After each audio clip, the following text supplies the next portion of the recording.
بسم اللہ الرحمن الرحیم۔ صرف 5 منٹ کا مدرسہ قرآن و حدیث کی روشنی میں 27 شعبان المعظم۔ اسلامی تاریخ۔ حضرت حلیمہ سعدیہ رضی اللہ عنہا عبداللہ بن حارث کی بیٹی اور حارث بن عبد العزیٰ کی بیوی تھی۔ وہ ایک امانت دار اور اخلاق مند خاتون تھی۔ ان کا تعلق قبیلے بنو سعد سے تھا جو پورے عرب میں فصاحت و بلاغت میں مشہور تھا۔ اس خوش قسمت اور نیک بخت خاتون نے عرب کے رواج کے مطابق سرکار دو عالم صلی اللہ علیہ وسلم کو دودھ پلایا اور تربیت و پرورش فرمائی۔ وہ آپ صلی اللہ علیہ وسلم سے بہت محبت کرتی تھیں۔ جب حضور صلی اللہ علیہ وسلم حلیمہ رضی اللہ عنہا کے ہاں تشریف لائے تو اس کی تنگی فراخی میں بدل گئی اور وہ روزانہ عجیب و غریب خیر و برکت کا مشاہدہ کرنے لگی، جس کی وجہ سے ان کی محبت میں روز بروز اضافہ ہوتا چلا گیا۔ تقریباً 4 سال تک انہوں نے نبی کریم صلی اللہ علیہ وسلم کی پرورش کی۔ پھر انہوں نے آپ صلی اللہ علیہ وسلم کو والدہ محترمہ کے حوالے کر دیا۔ ایک زمانہ گزرنے کے بعد جب حضور صلی اللہ علیہ وسلم کی نبوت کی خبر ملی تو حضرت حلیمہ رضی اللہ عنہ، ان کے شوہر حارث رضی اللہ عنہ اور بیٹی شیمہ نے اسلام قبول کر لیا۔ خود رسول اللہ صلی اللہ علیہ وسلم بھی ان کا بہت احترام کرتے تھے، امی کہہ کر پکارتے، ان کی آمد پر اپنی چادر مبارک بچھا دیتے، ان کی خدمت اور ہر ضرورت پورا فرماتے۔ حضرت حلیمہ رضی اللہ عنہ ہجرت کر کے مدینہ منورہ تشریف لے گئیں اور وہیں وفات پا کر جنت البقیع میں دفن ہوئی۔ اللہ کی قدرت۔ جڑی بوٹیاں۔ اللہ تعالیٰ نے زمین پر مختلف قسم کے پیڑ پودے اگائے۔ ان پیڑ پودوں کو انسان اپنی کسی نہ کسی ضرورت کے لیے استعمال کرتا ہے، جس میں کچھ پیڑ پودوں کو اپنے علاج کے لیے استعمال کرتا ہے، اور ہر ایک میں اللہ تعالیٰ نے الگ الگ خاصیت رکھی ہے۔ کوئی بخار میں مفید ہے، کوئی نزلے میں مفید ہے، تو کوئی کھانسی میں مفید ہے۔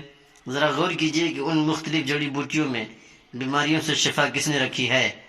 یقیناً وہ اللہ ہی کی ذات ہے جس نے پیڑ پودوں میں بیماریوں کی شفا رکھی ہے۔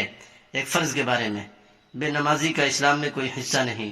رسول اللہ صلی اللہ علیہ وسلم نے فرمایا، جو شخص نماز نہیں پڑھتا اس کا اسلام میں کچھ بھی حصہ نہیں ہے، اور بغیر وضو کے نماز نہیں ہوتی۔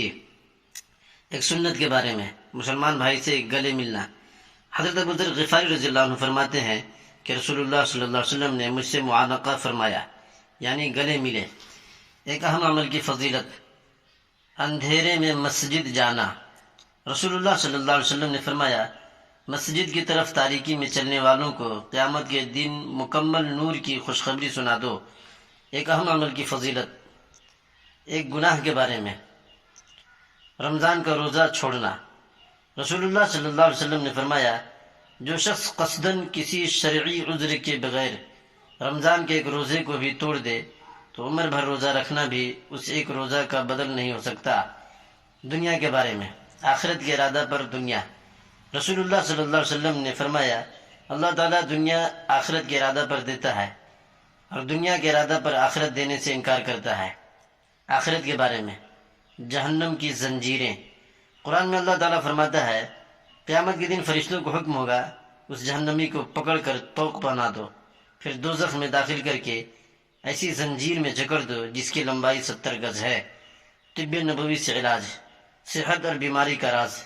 رسول اللہ صلی اللہ علیہ وسلم نے فرمایا، معدہ بدن کا حوض ہے اور جسم کی ساری رگیں اسی معدے سے سیراب ہوتی ہیں، لہذا جب معدہ صحیح ہوتا ہے تو رگیں پورے جسم میں صحت کو منتقل کرتی ہیں، اور جب معدہ خراب ہوتا ہے تو رگیں بیماری کو منتقل کرتی ہیں۔ قرآن شریف کی نصیحت۔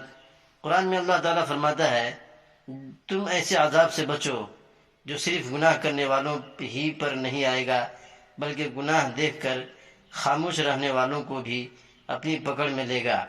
خوب جان لو کہ اللہ سخت سزا دینے والا ہے۔ سورہ انفال آیت نمبر 25۔